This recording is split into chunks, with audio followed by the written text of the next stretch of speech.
એક વાત કહું, પપ્પા જુઓ ને, તમારી આ દીકરી આજે મોટી થઈ ગઈ.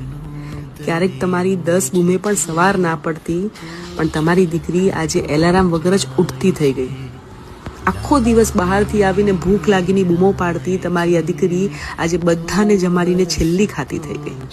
કેટલો ગુસ્સો કરતી હું એને, આજે એ જ ગુસ્સાને ઠંડો રાખતા શીખી ગઈ. કંઈ પણ લેતા ક્યારે પ્રાઇસ ટેગ નહોતું જોયું. આજે વસ્તુ તો બહુ મોંઘી છે એમ કહીને વાતને ફેરવતા શીખી ગઈ. ક્યાંય પણ જવું હોય ને તો જીદ કરતીને તમે ક્યારે ના રોકતા મને.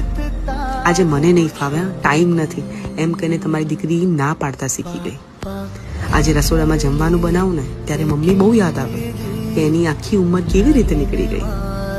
આખો દિવસ ઘરમાં ના રહેતી તમારી આ દીકરી આજે આખું ઘર સંભાળતી થઈ ગઈ. જુઓ ને પપ્પા, તમારી એ નાનકડી દીકરી આજે મોટી થઈ ગઈ.